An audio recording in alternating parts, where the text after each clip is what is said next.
Hello, friends. Welcome to the latest episode of Social Harmony. Today, I'm joined by Caty. It's not a real name. She's using a pseudonym, as well, you'll understand why the further we talk. And today, she comes on to discuss her 33-year marriage to a Dark Tetrad narcissist. Now, I didn't know what that was when she reached out to me. I looked into it and wow, I suppose nowadays the term narcissism is bandied around quite a lot and has become quite cheapened, but to actually live through it, it's, yeah, quite scary, quite terrifying, I don't know, it just cuts away at you, at who you are and what you're about. And so, yeah, Caty's bravery and all the rest of it, it comes shining through in this conversation. And I was really inspired by her, just by her strength and appreciating her honesty. And yeah, with that in mind, I really do hope you enjoy the episode and that, you can learn things as well, as much as I did. Thanks for listening.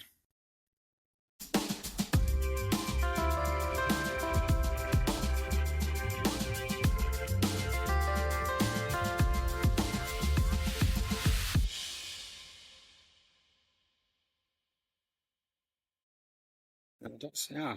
Welcome to the latest episode of Social Harmony. Thank you. And today I'm joined by Caty, who, her story, it's a big one. So, in the first instance, Caty, welcome. Thank you for joining me. And please tell me and my listeners about yourself. Well, I am a farmer here in Canada. I've written a book called Cultivating Freedom. It's a memoir book of my life. I was married to a narcissist for 33 years, and 6+ years I'm still in the court system trying to get divorced.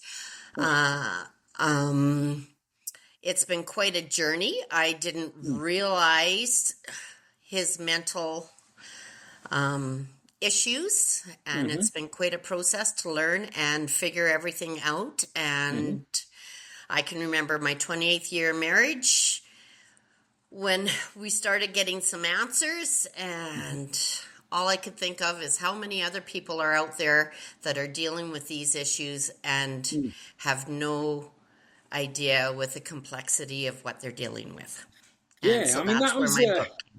Yeah, I looked into your work and what have you. And I think the same thing is because again, you don't know what you don't know, and sometimes your normal day to day is what you presume that everybody goes through, and I suppose as well, like in life, you do have the bad days or whatever. So whether you just chalk it up to that and then get on with it, and then, again, I don't know what I'm saying, but certain situations, it's not until after the fact you step out of it, you've got a bit of distance and time, and you think that was really messed up. And based on what I've seen, I've listened to you on a podcast, which I will, put in the show notes, and also your book. Wow, I again, there's so much gone on. So, I suppose if we can take it back, you mentioned that you were married to a Dark Tetrad narcissist, which that for me, that was a door that I'd never seen before. I had to go down and have a look at that myself. In the first instance, then, can you explain to me and my listeners what that is? What it means? Well, when the doctor had first told me that, he's NPD, I didn't know what that meant. And bear in mind, there's been no formal diagnosis because they have to admit that there's something wrong before they go and get help. So a lot of this is me going to the counselors and doctors and trying to put the pieces together. Yeah. So when it comes to distinguishing the Dark Tetrad, that is probably the worst of the worst Hmm. of narcissism when Okay. you look at the whole scope of everything. Yeah. And it's a personality disorder, Mm-hmm. and it involves 4 traits. Yep. Machiavelli, I don't even know if I'm saying this properly. Machiavellianism. Yeah. Machiavellism, yes. Yep. And that's like crafty, manipulative, Yeah. type of behavior. And Mm-hmm. then the narcissism, the grandiose, the entitlement, Yeah. psychopathy, Mm-hmm. lacks empathy, remorse, and sadism. This is, Mm-hmm. see, the tetrad has the 3, and then, or the triad has the 3, and the tetrad has a 4th, the sadism. And where I notice the sadism coming in is, for example, if something was going awry or something was not going good for a family member or any such thing, he would smirk. He would get enjoyment out of it. Wow. And it got to the point in my marriage where I couldn't tell him anything that my family was going through because he got enjoyment out of it. And it's just like, what is going on with you? Like who gets enjoyment like that out of other people's misery? Like to me, I'm just thinking, this is not the person I married. Like, really isn't. And that's where the sadism comes into it. But, when it comes to, like, he had the whole gamut, and it's right from the get-go. Paranoia is a very important aspect in all of this. Yeah. And I was dealing with paranoia right from the beginning. Yours or his? Yeah, I'm saying he's paranoid, or you were paranoid of his behavior. Well, I can remember we're just newly married, and I had a little girl previous, and I had to go to the field and get him out of the field, and she was in the middle in the truck, and I thought, oh, he always criticizes me in my driving. And he's standing a little way away from the tractor. I'll just pull in between him and the tractor. You can hop in the driver's side, and we'll take off. Yeah. Well, I came in the field, and he was running for the tractor, and then he got in the truck, and he started hollering at me that I tried running him over. And he is full out rage. And I looked at him and I started laughing, like, do you know how ridiculous this sounds? Like we're newly married, but he was a full blown rage. And that was my major, like, wow, there is some problems here. And after, years later, when I had left him, my one daughter was driving me into the city, and that was in my notes. And I asked her, I said, do you remember this? And she said, how could I forget it? She said, I couldn't forget it. She said, I was scared stiff. Wow. Yeah, I suppose I want to say I can imagine, because I've seen people, nuts off like that. So, I mean, you said this is when you were newly married. I mean, if we can take it back on a bit of a timeline, I mean, were these behaviours evident from the off, or is it a gradual thing where he's chipping away at your self-worth and moving on from there? Well, that's why when I was writing this book, I'm writing everything down, and I'm thinking, no, I got to go back to my childhood and find out how I allowed this to happen. Why didn't I recognize this? I don't want this to happen again. Yeah. And when I go back, there were signs that I definitely didn't pay attention to. Like our first date, he took me out to a restaurant. And he never opened the door for me. He never nothing. And he walked into the restaurant, and he's got long legs, so I'm kind of running, trying to keep up to him. And we had a wonderful meal, and everything was fine. But it was that whole sense of hierarchy. You're not beside me. I'm in front of you, you follow, I'm the leader.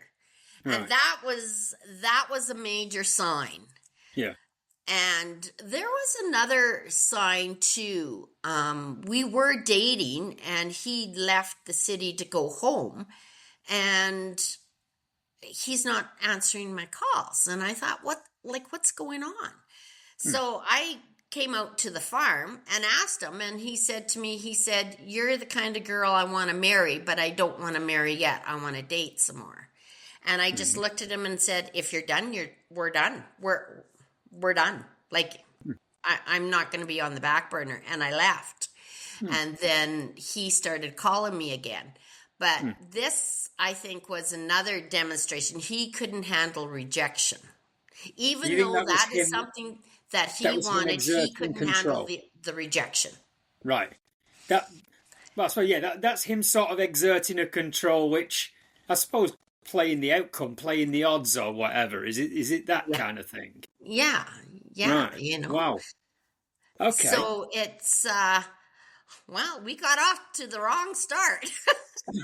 Yeah. Well, I suppose that's it, isn't it? I mean, hindsight is a wonderful teacher, but yeah, at the time, well, yeah, I suppose sometimes, and especially when you're, I don't know, when you're coming together with somebody and you're figuring out and what have you, it's, yeah, it could be a bad day. Oh, just there that is, and then you move on. And Yeah. again, I've been guilty of it before, walking around with rose tinted glasses on, and yeah, just not paying attention to the little signs because, well, first flush and all that. Well, it was, and like I can remember, I've always brought an income into the farm. Whether it be working at the nursing home. When I started having children, I ran a licensed daycare on the farm, and then went back to work. But I can remember the kids in school, and I'd be working and coming home from work, and he would be laughing at me when I got home. "Well, I haven't done nothing but watch TV for 2 weeks, and you're working." Like, he got enjoyment out of that. Oh, But the way I looked at it is, I'm bettering myself. And if you don't want to, like, that's your choice. yeah. But I'm moving forward, and I'm going to do what's best for me, mentally and physically. Wow.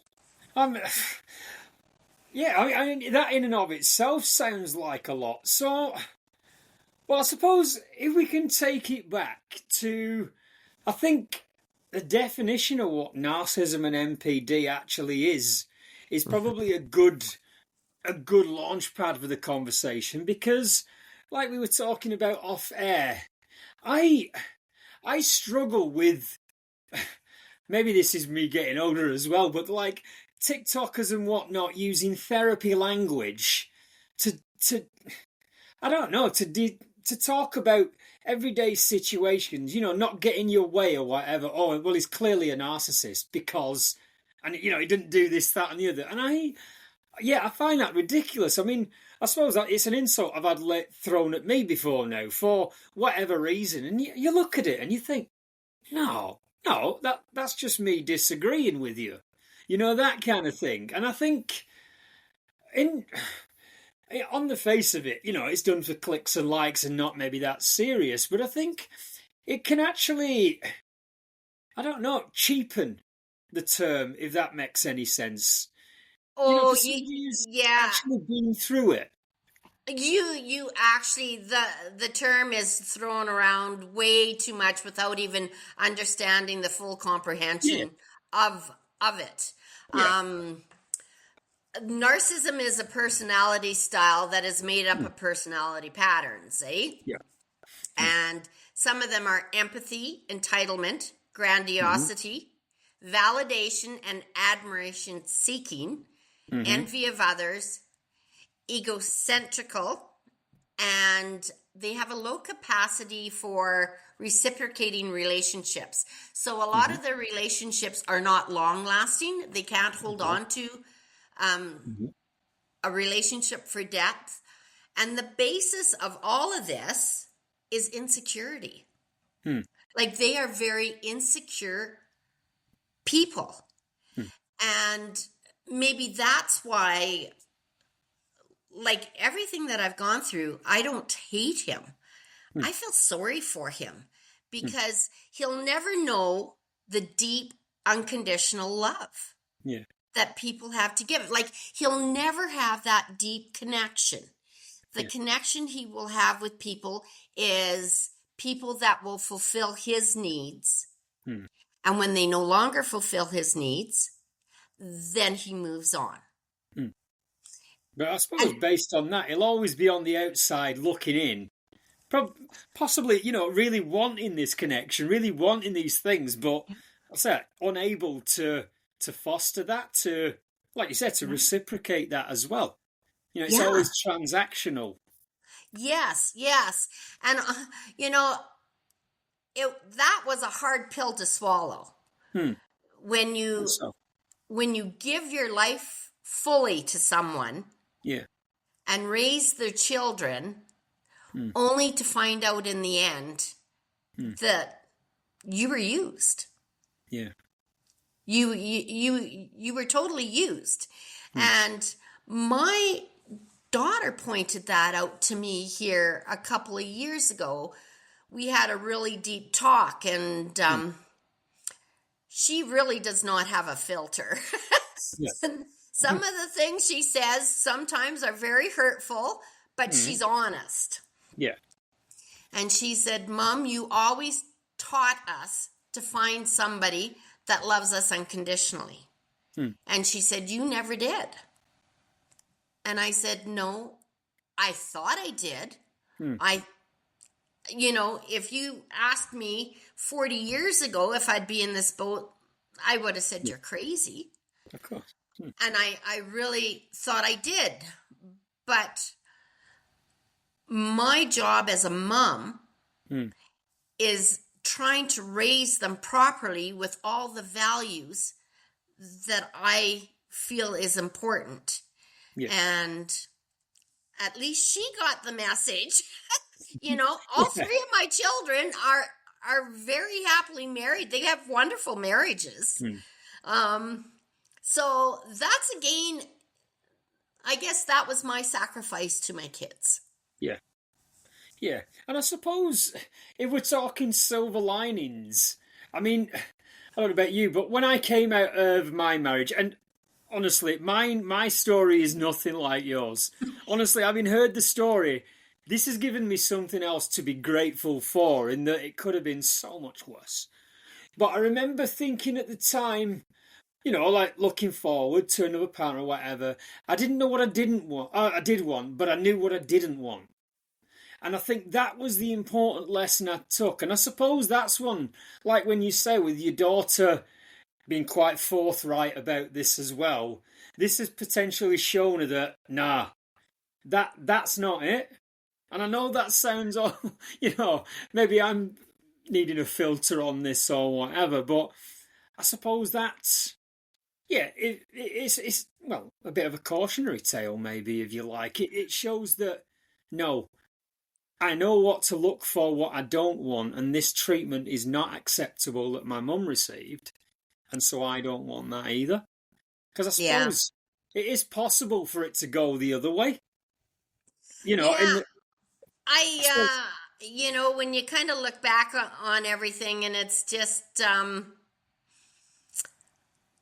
when it came time, when I was in at the doctor's, and I'm just learning all about this, he had me coming back once a month just to check in and make sure I was okay. And at that time, I had a counselor too that was helping me work through everything that had transpired. And I said to him, did I do my children a disservice by staying in the marriage? And he said, Caty, don't go down that path. And I took that very important, because it was a path that would get me nowhere. Yeah. I needed to be on a path of recovery. Yeah. Okay. So when you say a path that would get you nowhere, do you mean the doing yourself down, I suppose then circular conversations we can have, especially when I don't know, either in the midst of or coming out of a traumatic situation, it can be quite easy to, I suppose, blame yourself to what could I have done differently? Or either was what should I have done differently? Why didn't I do this? Those kind of questions. Well, that's why I really had to go back to my childhood. Like, how did I ever allow this to happen? Because I'm a strong, stubborn, independent person, and yet look at how I ended up. Yeah. You know, I've had a lot of healing and a lot of work to get through all of this. You know, because bottom line, I stayed in my marriage too long. Yeah. And I stayed because I wanted to help him. Okay. And even though I knew he didn't love me, I still felt an obligation to him. And I can remember after the last physical incident I had, like, I gotta get out. I have to leave. Otherwise, this is not going to end well for me. And I talked to each one of my children independently. And my one child said, I can't believe you stayed this long. You have my full support. The other child said, I've been after you for 5 years to leave. And I said, I can't leave until I've exhausted all avenues to help your dad. And then my other child questioned why I was still there. And I said, I have to wait for the wedding celebration to be done for the one child. So I'm not causing chaos at her wedding. I wanted her to have a good wedding. Okay. And this, I suppose this care for him, and I don't wish to use this so I mean, is that more, I mean, your own high empathy? Is that your own, were you, raised as a bit of a people pleaser? Is it the institution of marriage means a lot to you? I mean, we all have these different reasons why we stay in situations. What did that look like for you? Well, and that I think takes me back to my childhood. Okay. My boundaries were knocked down, and I had a stepdad too. He didn't really. If he couldn't gain from you, you were of no value to him. Right. And you were his servant. He'd come home from work, and it was your job to run the bath water, have his t-shirt and shorts sitting for him on the toilet. When he got out, give him his glass of milk. I mean, that's how we were raised. Okay. And it was just my brother and I together, and we found, like, we are so tight, and I think it's because of that childhood and being in that environment. Yeah. And that to me is where my boundaries started to drop. Okay. So you're saying you put up with treatment that, looking back, you would not do nowadays. Well, I mean, how old were you? How old were you at this time, if you don't mind me asking? Well, I was in grade 8 when my younger sister was born. And I was pulled out of grade 8 a month early to stay at home and babysit her so that mom could go to work. Okay. And two, like, I'm not blaming my mom or anything. It's just the times, and times were different. Yeah. They really were. So I learned at a very young age to be the caregiver and to look after everybody, and that's kind of the person that I am, like, when I kind of look back on it, and people kind of question why you didn't leave. Well, you can't. You're invested so much into this, and deep down, you know what kind of person they are. And so you're starting to weigh your options. Do I leave and have all this other chaos for my kids to go through? Or do I just hold tight and put up with it and hope that maybe it'll get better? If not, at least the kids could be gone, and then I can start looking after myself. That is one I have heard a lot, and I want to differentiate. Like, I mean, whether it's narcissism or it's abuse or whatever it is, it's not just a gendered issue. As I've seen it on both sides, but when there's kids involved especially, that's usually another. And it does tend to be the mother that's the more protective wing. But again, dads as well, in that if I stay, at least I'm a buffer, I'm a shield. And that's, I think before as well, getting into things like isolating a partner or, financial cutting off and things like that. So in my work, I've been asked a lot of time, or it's been mentioned, something like a family harm situation. Oh, well, why didn't she just leave? The door's there. But it's never as simple as that. And that's what I think so many people just don't get. It's not just your own whims, your own, oh, hang on a minute, I don't like that, I'm leaving.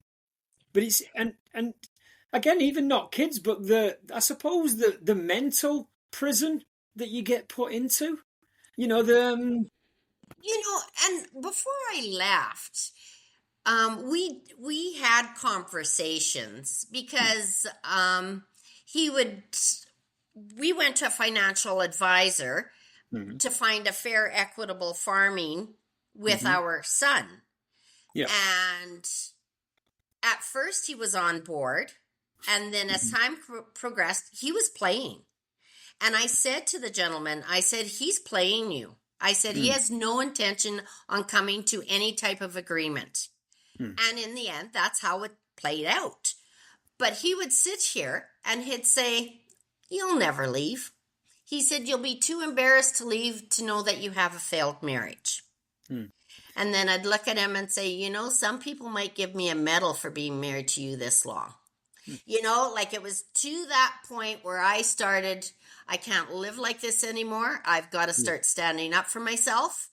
And he would just say, Caty, I want you to leave. Just leave. Think of it as an adventure. And when you look back, okay, we started a farm. We've got it built up. We've got hired men. And now you want me to walk away because you've gotten everything you can from me. And I'm putting my walls up and saying, no more. Like I'm not being treated like this anymore. Yeah. And so then he was done with me. Okay. So if I can just you're saying about the farm with your son and sharing it. Was that another one of his little power games? Just pulling the strings a little bit, just like you said, he had no intention of doing this, but it was for entertainment purposes, I suppose. Yeah. Oh. Like, I don't know how to... you're going to think I'm crazy when I say this. No. I mean, yeah, but please. I'm in at the counselors, and I said, I said to her, you might think I'm crazy. I said, but he gets enjoyment out of wrecking other people's lives. Like, he is very threatened over his children exceeding or accomplishing more than he has in life. And she said, no. She said, that's very normal for him to feel that way. She said, that's part of it. That falls into everything else you've told me. So he feels very threatened if one of his kids accomplishes more. And I look at it as we started a base, a foundation, and that's what we want. We want our kids to grow. Yeah. And if they do better than us, perfect. Okay. So he's viewing this all as a zero-sum game. The better he does on reflection, the better your children do on reflection, he looks as though he's done worse, kind of thinking. Yeah. You know, and it's, it's very disturbing when you're hearing comments from other people on how your husband has put your son down, in front of other people. But towards the end, he was very, like, you could see the progression on how he was getting deeper and deeper into this. And he was getting more comfortable treating you in public the way he treated you at home. And that's when people started to notice. Okay. I mean, for a while, was there that duality in that? I mean, you must have heard many a time where people, oh, they had such a perfect marriage and what, because there's that outward projection, but behind closed doors, a very different character. Is that what played out? And then, well, what you're telling me there, he just got that comfortable, or he just didn't give a damn anymore? Yeah, he had that whole grandiose, and when the farm is making money, then he's a monster to live with. Yeah. But yeah, it is. I can't tell you how many times people have stopped by the farm and I'm saying, well, come on, with us. I'm always inviting people to stay because when they stay, he's a nice guy. Yeah. But the minute they leave, it's a 180 and it's right back to the way it was. Wow. And can I ask, I mean, when did these things first start becoming more obvious and apparent? I mean, that might be a redundant question, but there must have been some moment in your mind where you thought, hang on a minute, this is weird, this is odd. You know what I mean? You have your first flush and what have you, and then from there. Well, I have to say our first Christmas together. And one thing that I noticed with him from about the middle of November to January, you knew he wasn't right. Okay. There he was having a tough time. And I'm thinking, is it because his dad's passed away and now he's married and he's got a stepdaughter and all these changes in his life. And then his mom phoned me up and asked me how he was doing. And I said, not very well. Okay. Thinking that, she can add something or help me. And she said he always has trouble this time of year.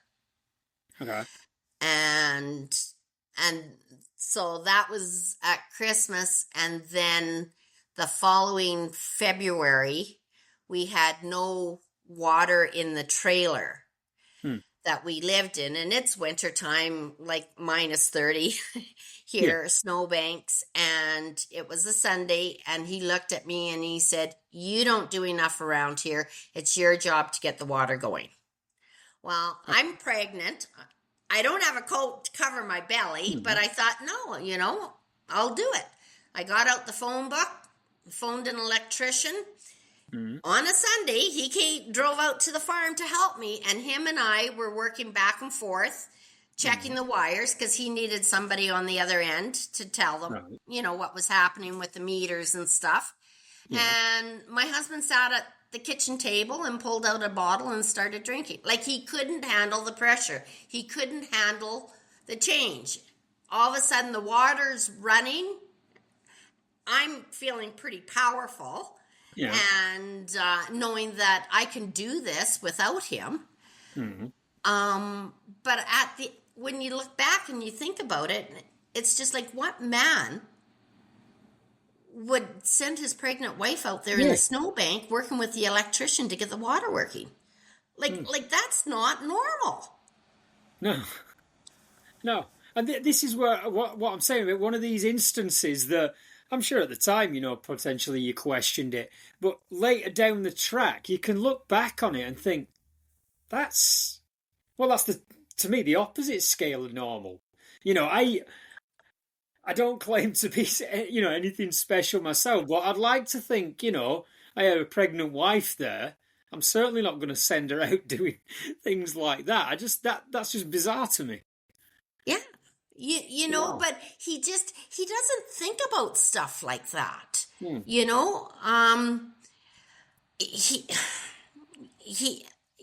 There after I left that first Christmas, he was having a tough time. And my oldest said that Dad had contacted her and wondering about doing a gift exchange. And she just said, oh, well, we did that with Mom. We'll see you after Christmas because you really don't like Christmas anyways. And I'm thinking, I'm heartbroken for him. And I'm like, you can't do that to your dad. You know, like, you got to do the gift exchange with your dad, and you got to spend some time with him. Like, I'm still putting him first. Mm. And then we were writing letters back and forth, and it was after our pre-trial, and one letter I got was so nasty, and then so I did a factual letter, you know, and I said, what about the time when you sent me out to get the water fixed? I wonder what the electrician thought about you, you know. And I started doing factual things like no emotion. And he was just appalled. He couldn't believe I'd write those things. But he's got no self-reflection. They can't self-reflect on their actions. They don't assess or like, oh, I shouldn't have said that, or oh, I shouldn't have done that. They don't have that ability. Wow. Can I ask, do you know yet what his issue is with Christmas? I don't know. Money is a big factor with narcissists. Okay. And I don't know if it was due to that, you know, having to spend money on a gift. Okay. But I really don't know. Like, I'll tell you, once we were moved into the house, and kind of that time of period comes, sometimes he'd take the shotgun and he'd go driving around with a shotgun in the truck. And I'm sitting back because I know he's not right. Yeah. Because he puts off the vibe, this aura, and you can feel it. And it's just like, I paid attention every time he came back. Is that gun coming in the house, or is it staying in the truck? You know, it was, and I don't know, but every year at that time, he struggles. Yeah. Yeah, and I wonder, because you mentioned how your daughter said to him, oh, well, we know you don't get on well with Christmas. So I wondered if then, over time, this became, I suppose, him, I don't know, using it as justification for these behaviours. Oh, well, it's Christmas time, you know I don't like... Do you know that kind of thing? That a lot of people I've worked with like this, it's always pointing outwards. There's always another reason why. Oh, well, I drink too much because that. You know, I get violent now and again because that. You know, these kind of things. Is there some element in that? I honestly don't know. Like, there was an incident when we had pigs, and I had the two youngest ones, and I had to go down and help him do the chop down at the barn for the pigs. And he got the mill going, and my job was to look after the mill and not shut it off. And he had to run to the shop for parts. And I thought to myself, meanwhile, the feed is going overflowing into the pen. I had no choice but to shut it off. And he came back, and I'm standing in the barnyard holding both of the kids' hands, and he was full-blown rage that I shut this off. Not even saying, oh, you know, I wish I could have made it back sooner, or I understand why you shut it off. There was none of that. And it was a full-blown rage. And for the first time ever, I learned what scared stiff was. I couldn't move if I wanted to. Yeah. And later on that night, he said to me, why didn't you leave with the kids when I was hollering at you like that? And I said, I couldn't even move my feet. I was so scared. Wow. Like, he knew what he did. Yeah. That's what blows me away, is they know what they do. Yeah. But they do it anyways. And there was never any, I shouldn't have done that, sorry for that, never once. No, you'll never hear an apology. Wow. Never hear an apology. Wow.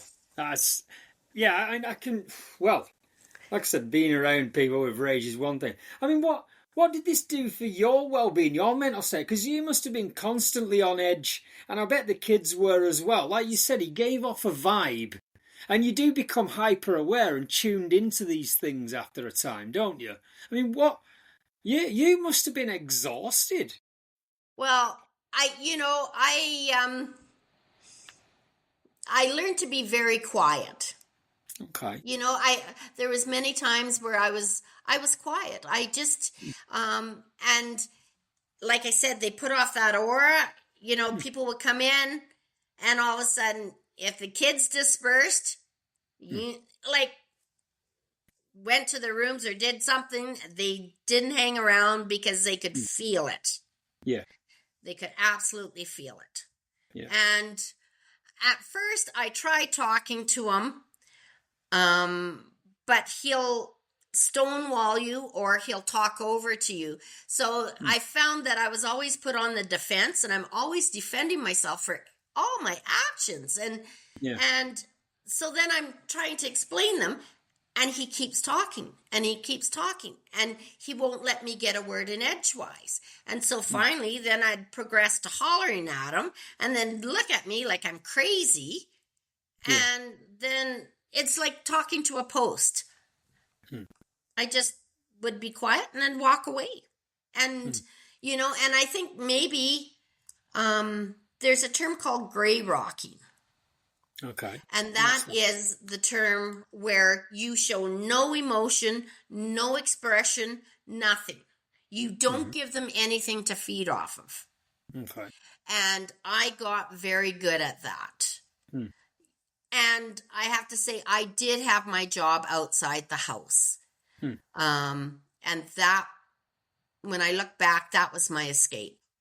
It wasn't until the kids were done school and moved away that I actually had to quit that job and stay on the farm full time with him and work. Well, how would that be? I mean, I don't know. I mean, what at this time, what was your social circle like? Did you have people you could confide in around this, or did you sort of shy away from that as well? Well, when you first get married and you're farming, all your competition is your neighbors. Right. So you're bidding on land and everything. So it was groomed into me and the kids, you be quiet. We don't want anybody to know any of our business because we're in competition with them too at some point. Yeah. I got so that I used to sit on the school board and I would attend those meetings once a month. I was very involved with that. And when you consider that and taking the kids to their activities, that was my outings. Like I didn't have that, and even now, one of my girlfriends said to me, who else do you go out for dinner with? And I said, I haven't been out for dinner with anybody for about a month. Like I said, I don't, I'm so focused on healing and moving forward. You don't want to go out there and sound like a blabbering fool and airing all your problems.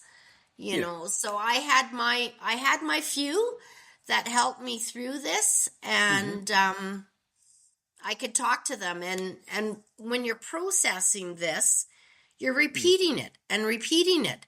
And not once did any of them say, oh, okay, enough, Caty, we've heard enough. They never, ever said that to me. They listened. And I think the more you say it, the more you process it and try to understand it, it helps in your healing. Yeah, no, I can relate on that. So, I mean, again, with my own stories, I grew up really, really closed off, feeling like I couldn't tell anyone. But yeah, once I started to talk about it, I could see the benefits in things, and yeah, I don't know, I suppose myself, I grew up quite paranoid, quite cagey around people, not trusting. But once I found a couple that I could, it was, very, very freeing, for want of a better phrase. And yeah, I suppose so this is where I asking, at the one point when you said, you got to a stage where it was like, right, this can't go on anymore. So what set the wheels in motion? What did that look like for you? That epiphany, that whatever it is. Well, I had when I was working full-time on the farm with him, we just finished seeding and we were going in town, and we were having a discussion in the truck, and we got in town and I saw both of my daughters at different times, and they both said, "Mom, what's going on? You look terrible." And, that comment from them made me think, because I'm thinking, okay, I have all the household duties. I have the garden, I have the canning, I have the books to do for the farm, and yet I'm working beside him on the farm. I'm out in the shop helping him fix machinery because his eyes aren't good. And I was worn out. And then that's when it kind of came to me, it doesn't matter how much work you do, it'll never be enough. Yeah. He always pushes you more. And so at that point, that's when I started to claw back in how much I was doing on the farm. And then things really weren't good. And the girls took me out for dinner for my birthday, and I walked in the house. It was in December on a Thursday, and I could feel that something happened. Right. And so I asked him, "So how was your day?" "Oh, good. Anything new happened?" No. Good day. So then the next day came, and our son phoned me up and said, "Mom, can you take me up and pick me up from the semi? I want to get a load out of the bagger." And I said, "Yes, I can." And then he said, "Where's Dad?" And I said, "In the shop." So I was watching. It's wintertime out there. And he went everywhere but that shop. So then I knew something happened. And then Saturday we had our Christmas party with supper and a dance, and my mom came, and Sunday the three of us, Brent and myself and my mom are sitting visiting, and then he leaves and he comes back to the kitchen with his bag packed, and he says, "I'm going on holidays." "Oh, okay. Where are you going?" "BC." "Okay, well, have a good holiday," I said. And he left. Never knew nothing. And my mom's sitting there. She's not saying nothing, but all this is going on. So never said nothing to her. She ended up leaving and going home. And then our son stopped by. And I said, "I want to know what happened on Thursday." And he said, "Mom, I can't tell you." And I said, "I need to know." I said, "I can't help you unless I know."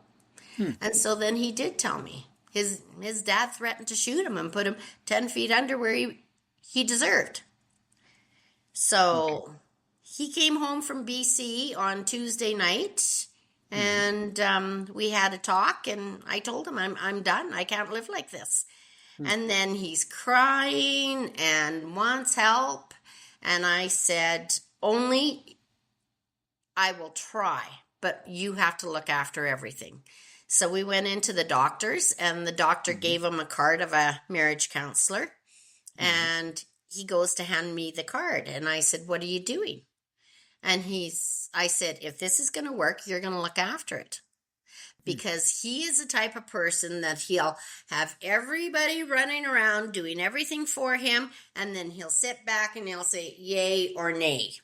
And so I thought, if this is going to work, he's got to spearhead it.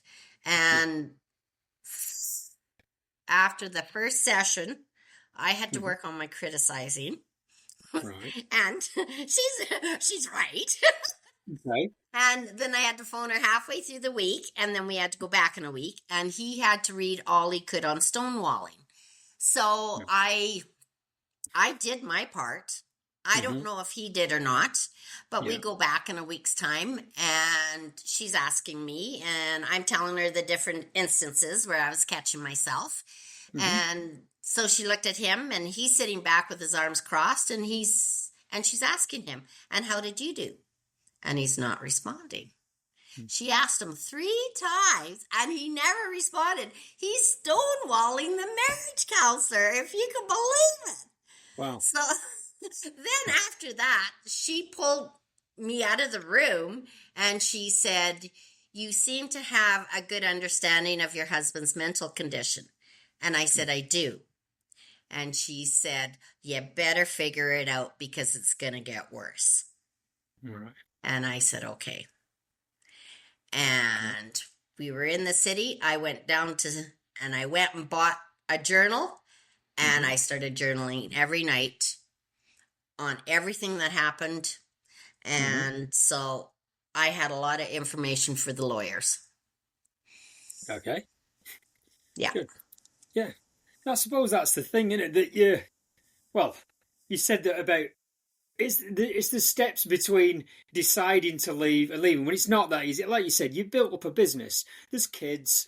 There's, I suppose certain emotional ties, whatever they look like. And I suppose, that element of getting your ducks in a row because, Yeah. realistically, you're not going to walk away from all that money. You're not, you've got to look after yourself as well. And that's a lot. Yeah, and I've got my family money too that I inherited put into this farm too. Yeah. But he would say to me, why would you hire a lawyer unless you want more than you deserve? Who deems on what I deserve? Yeah. And that's one thing that I learned. We ended up having to do a binding trial because of the tax consequences. And that's one thing that I learned. What the judge did was monetarily fair for both parties. So the judge he decided the land and stuff. Now we just have some other things to look after. But what he did was very fair. And he feels that he's been just hard done by. Okay. I mean, is that the thing, or is that just him? Well, again, I suppose because the control's been taken away from him as well. It wasn't for him to sort of, show you with what he deemed appropriate or things like that. That must have been a kick in the guts for him. Well, I think he's having a hard time dealing with it. But to me, I probably about 2.5 years into this divorce, that's when I had to get my head wrapped around, stop putting him first and start looking after yourself. Yeah. And, like even when the negotiations are going back and forth, I'll say to my lawyer, like, am I being unreasonable? Is this fair? Like, no, she says, that's more than fair. And I said, okay, then I can live with this, Okay. But I mean, it's looking at the cup half full or half empty. I'm a half full kind of girl. And I suppose that's it. Like I said, if I can move on to you just mentioned healing then, which again, I suppose money being money, whatever it is, but I'm sure your well-being, your pride, your self-esteem, whatever term you wish to use, that must be worth its weight in gold as well. So, I mean, what does your healing look like? You mentioned before saying about how your daughter had said that you never found somebody. That must have brought up like some anger. There must have been a lot of conflicting and difficult emotions that you've had to go through. Hurt. Yeah. It hurt me hearing that, but she was right. Yeah. Like, she was right, but I don't know if she understood the total amount of sacrifice that I did for them. Yeah.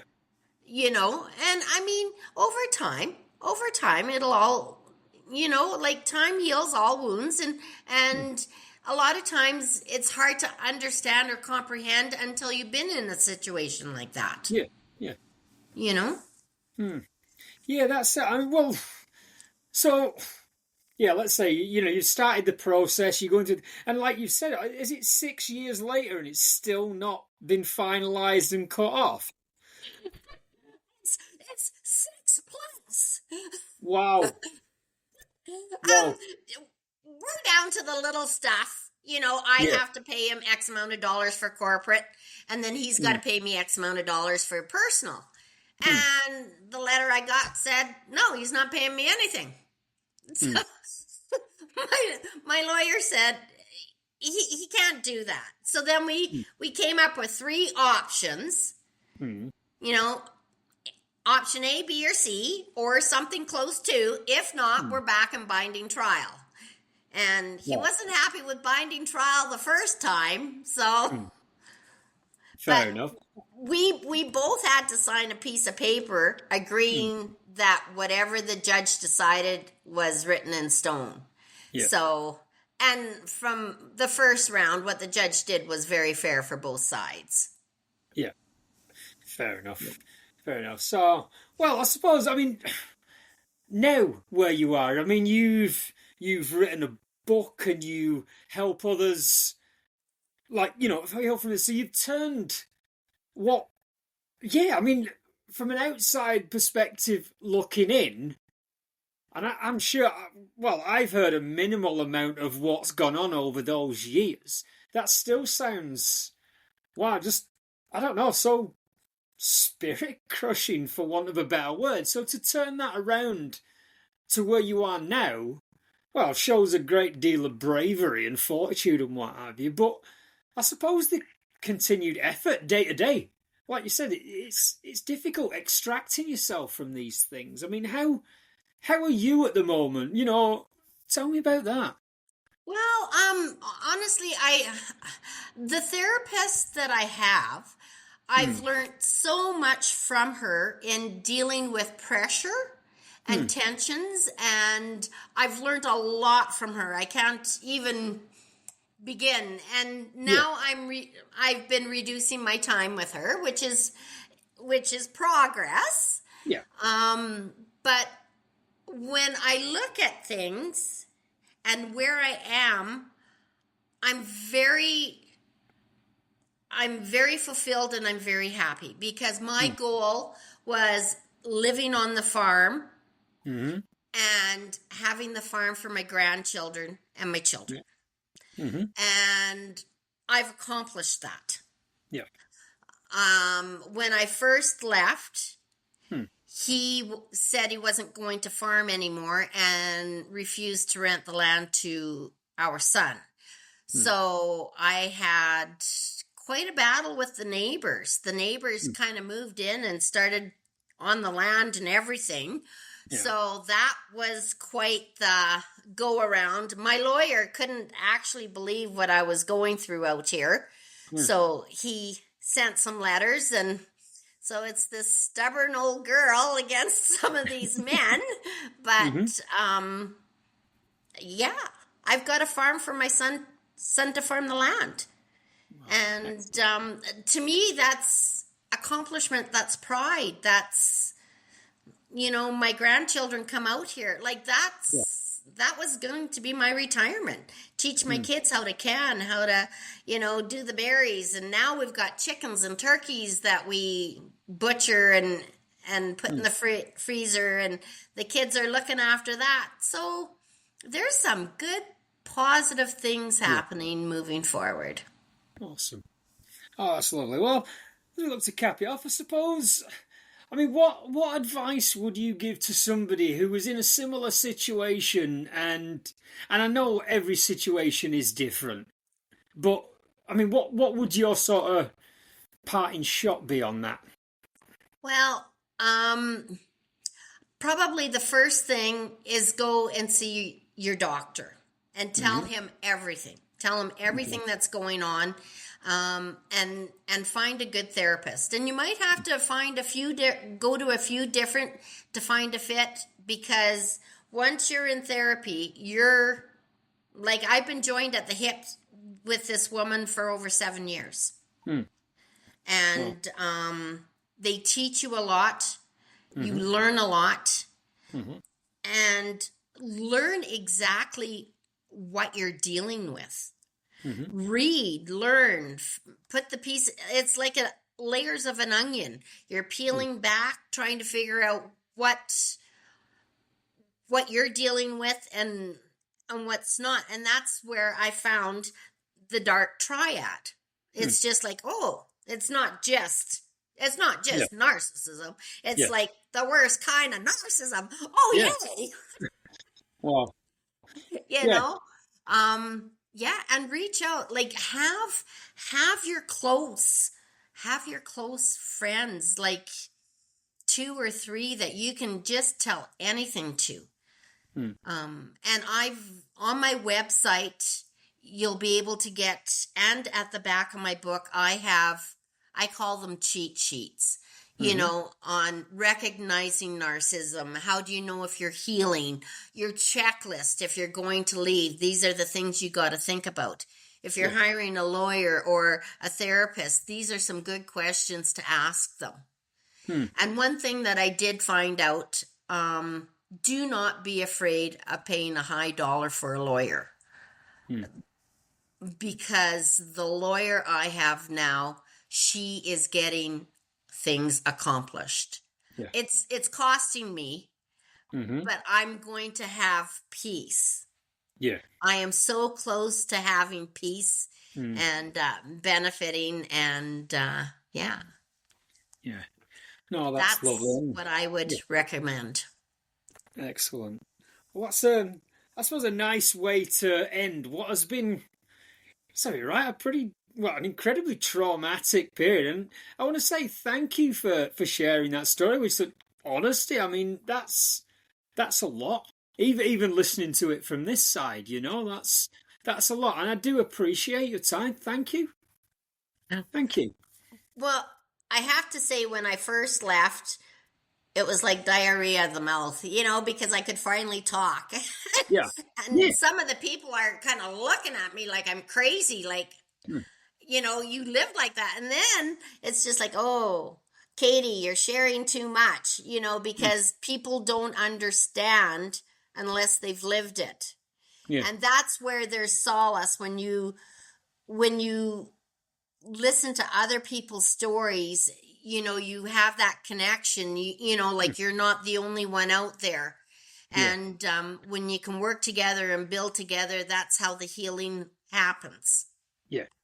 Yeah, and that's the thing. Like I really wanted to have this conversation with you. It's that thing that if one person hears this and thinks, "Wow, I know what I know what she was going through," that's that, and gets help from that, then I'll consider that a win. And I think that's why it's so important hearing this. So again, I thank you for talking with me, and yeah, I really do appreciate. And I want to say a big thank you out there to you again for listening. As always, I appreciate the support that you give me. So yeah, if you can please look out for me on Instagram under Social Harmony Talk and Facebook on Social Harmony Time to Talk.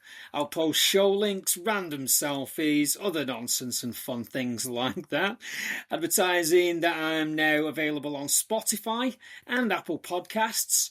We're again looking to launch a new episode every Monday at 6 p.m. New Zealand time. So for now, if you could follow me on those platforms, if you feel up to it, add a comment, reach out to join me for a conversation if you like. And yeah, for now, go well, look after yourselves, and keep talking. Thank you very much for listening.